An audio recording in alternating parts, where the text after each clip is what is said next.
Bismillahirrahmanirrahim. Assalamualaikum warahmatullahi wabarakatuh. Alhamdulillah alladzi bi nikmatihi tatimmus shalihat.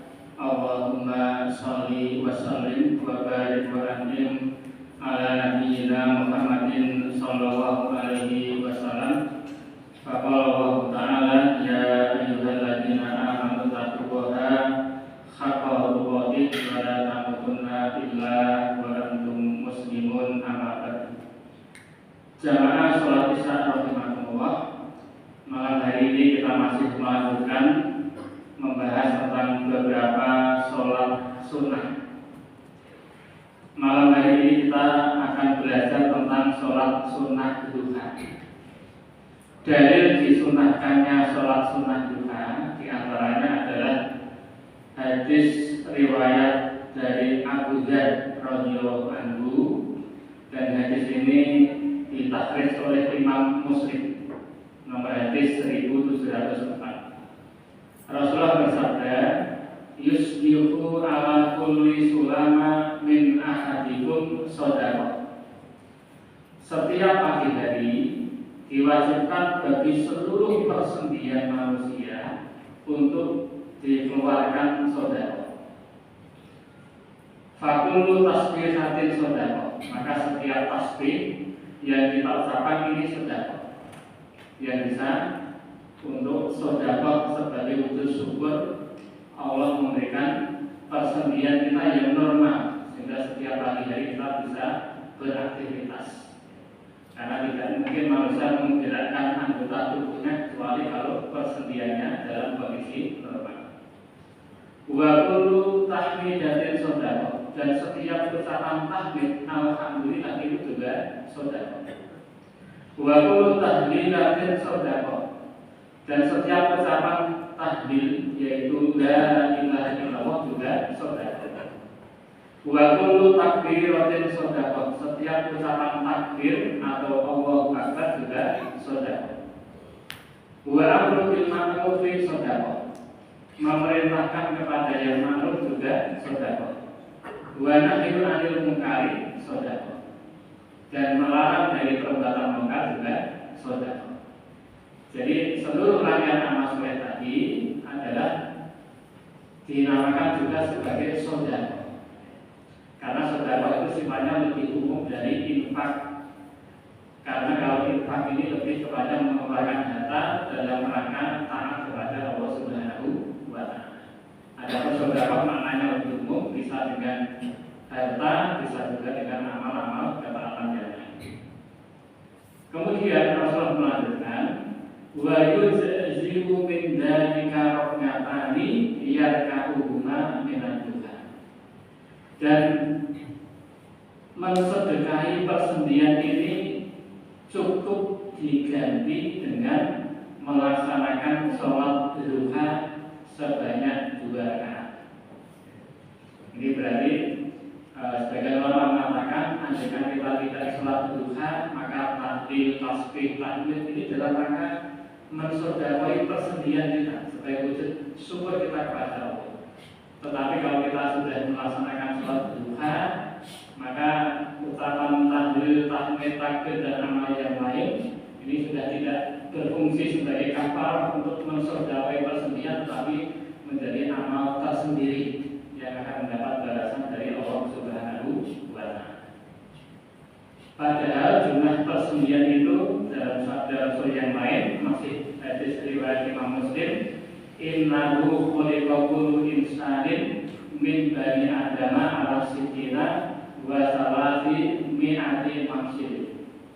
Sesungguhnya setiap manusia keturunan anak Adam itu diciptakan memiliki 360 persendian.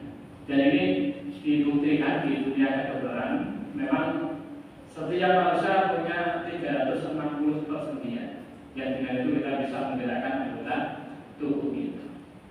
Bisa kita bayangkan andaikan kita harus sedekah tiap persendian dengan nominal Rp1.000 saja misalnya, berarti setiap hari kita harus sedekah sendiri 360.000, dan itu tentunya sangat berat sekali bagi kita. Maka ini bisa dicukupkan dengan menjalankan sholat Kemudian jamaah sholat Isya rahimahullah, Imam Nawawi juga menjelaskan ketika masalah hadis Imam Muslim tadi, beliau mengatakan hadis ini adalah dalil yang menunjukkan betapa agung dan mulianya sholat duha dan menunjukkan besarnya kedudukan sholat duha. Karena dengan sholat duha 2 rakaat itu bisa mencukupi tugas kita mensedekoi 360 persendian kita. Kemudian yang berikutnya, masalah hukum sholat duha ini memang tidak sampai kepada derajat ijma' ulama, sehingga ada sebagian ulama berpendapat sholat duha ini hanya khusus untuk orang yang tidak terbiasa sholat malam. Maka kalau dia tidak terbiasa sholat malam, disunahkan sholat duha. Kalau sudah terbiasa sholat malam, tidak lagi disunahkan sholat duha. Di antaranya ini pendapatnya Syekhul Islam. Termasuk juga pendapatan yang sangat beragam. Tetapi karena kesempatan yang terbatas, saya langsung menuju saja bahwa mayoritas ulama, jumhur ulama menyatakan bahwa sholat duha disunahkan dikerjakan setiap hari. Ini pendapat mayoritas ulama. Dasarnya apa? Di antaranya tadi hadis dari Abu Dzar yang sudah saya sampaikan, bahwa ada kewajiban, ada tugas setiap pagi bagi kita untuk bersedekah terhadap persendian yang telah diberikan Allah kepada kita. Dalil yang lain di antaranya hadis muttafaqun alaih. Hadis muttafaqun alaih itu berarti riwayat dari Imam Bukhari dan Muslim, di mana Abu Hurairah mengatakan, "Awsani khalili sallallahu alaihi wasallam bi salatin." Rasulullah memberikan wasiat kepadaku dengan memberikan wasiat agar saya menjalankan 3 amal soleh. Yang pertama, siyami salah satu ayamin min kulli syahri. Saya diwasiati Rasul, diperintah Rasul untuk siam 3 hari setiap bulan. Dan ini sifatnya umum, jadi boleh dikerjakan di tanggal manapun. Yang penting adalah 3 hari dalam setiap bulan. Walaupun nanti ada bahasan fikih tersendiri namanya siam ayyamul bid, yaitu siam 3 hari di tengah-tengah bulan Hijriah. Kemudian warok natai az-zuha. Wasiat kedua kepada Abu Hurairah adalah beliau diperintah Rasul untuk selalu sholat duha 2 rakaat setiap hari. Yang terakhir, dua antu nirau qablaan. Rasul perintahkan kepada Abu Hurairah untuk selalu melakukan sholat witir sebelum tidur. Ini sebagai satu dalil yang minggu kemarin sudah kita bahas, yaitu tentang disunahkannya sholat sunnah witir baik sebelum tidur maupun setelah tidur. Maka dari setidaknya 2 dalil ini, mayoritas ulama mengatakan sholat duha disunahkan dikerjakan setiap hari. Yang berikutnya, kapan waktu pelaksanaan sholat duha? Sholat duha baru boleh dikerjakan kalau matahari sudah setinggi tombak.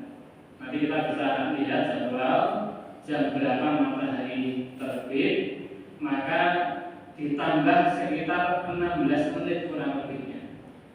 Karena setinggi tombak itu, satu setinggi tombak itu artinya matahari sudah setinggi 4 derajat. Setiap naik 1 derajat itu matahari butuh waktu 4 menit. Maka 4 menit kali 4 derajat berarti 16 menit. Berarti 16 menit sejak terbitnya matahari itu sudah masuk waktu duha. Ini sebagai takriban pendekatan waktu saja. Karena sebagian ulama mengatakan 12 menit itu sudah setinggi tombak, ada juga yang mengatakan 20 menit. Kapan berakhirnya? Yaitu menjelang azan zuhur, yaitu sebelum matahari tepat berada di atas kita. Maka saya Muhammad bin Shalih Al-Utsaimin mengatakan, duha itu dimulai sejak berakhirnya waktu terlarang sholat dan berakhir ketika mulai waktu terlarang sholat, yaitu ketika matahari betul-betul di atas Berarti perkiraannya sekitar 10 menit sebelum azan zuhur itu waktu duha sudah berakhir. Jadi di rentang pagi sampai menjelang zuhur seperti tadi. Kemudian waktu yang paling afdol duha itu dikerjakan ketika sudah menjelang siang. Karena Rasulullah bersabda, sholatul awwabin khina tarmadul fisal. Sholatnya orang yang awwabin, orang yang kembali kepada Allah, adalah sholatnya orang ketika anak unta sudah kepanasan. Itu artinya matahari sudah panas, anak unta yang dikembalikan di padang pasir itu sudah terasa kepanasan. Berarti sekitar jam setengah 11, jam 11 misalnya itu sudah masuk waktu afdol sholat duha. Para ulama mengatakan hikmahnya adalah karena sholat di jam-jam itu menunjukkan orang itu betul-betul perhatian terhadap kembali pada. Karena jam-jam seperti itu adalah jam-jam di mana orang sedang sibuk-sibuknya mencari dunia. Tetapi orang ini menyisihkan waktunya untuk apa? Sholat 2 rakaat dalam rangka takbir kepada Allah Subhanahu wa Ta'ala. Kemudian jamaah rahimahumullah yang berikutnya, berapa maksimal dan minimal sholat duha? Kalau rakaat minimal sholat duha, para ulama sepakat sholat duha minimal 2 rakaat, dan itu sudah cukup untuk memenuhi tugas kita mensedekahkan persendian kita tadi. Adapun jumlah maksimalnya para ulama berbeda-beda. Di antaranya, kalau Syekh Muhammad bin Shalih Al-Utsaimin dan ulama yang lain mengatakan jumlah maksimal sholat duha tidak ditentukan. Jadi maksimal yang bisa kita kerjakan. Ini berdasarkan dalil dari hadis riwayat Imam Muslim. Ada salah satu sahabat bertanya kepada Aisyah tentang kebiasaan sholat duhanya Rasulullah. Maka Ibunda Aisyah mengatakan, yusolli sholatan duha qolat arba'a raka'atin wa yazidu ma syaa. Rasulullah melakukan sholat duha Rasulullah melaksanakan sholat duha 4 rakaat dan beliau tambahkan sesuka beliau. Jadi kebiasaan Rasul sholat duha itu 4 rakaat terlebih dahulu dengan 2 rakaat salam, setelah itu baru ditambahkan sesuai dengan keinginan Rasulullah SAW. Ini menunjukkan tidak ada batasan maksimal. Adapun Imam Ibnu Qudamah mengatakan jumlah maksimal sholat duha adalah 8 rakaat.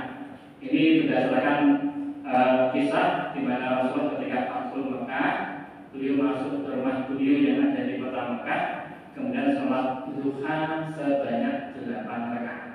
Jadi hadis ini dijadikan sebagai batasan maksimal oleh Imam Ibnu Qudamah. Ada ulama yang lain mengatakan ini bukan batasan maksimal, tetapi masalah duha ini adalah minimal 2 rakaat, kemudian maksimal tidak ada batasnya. Yang terpenting selesainya adalah ketika sebelum matahari tepat berada di atas kita. Ini sedikit beberapa pemahaman fikih kita tentang sholat duha.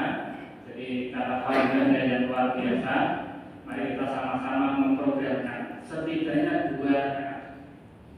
Karena kalau tidak kita programkan dan tidak kita paksakan, walaupun ini kelihatannya ringan, tetapi akan sering luput kalau kita tidak programkan dan tidak kita paksakan. Kita misalkan begini, waktu duha yang saya sampaikan tadi itu kan rentang waktunya panjang. Dari pagi sampai menjelang zuhur mungkin waktunya sekitar 5,5 jam.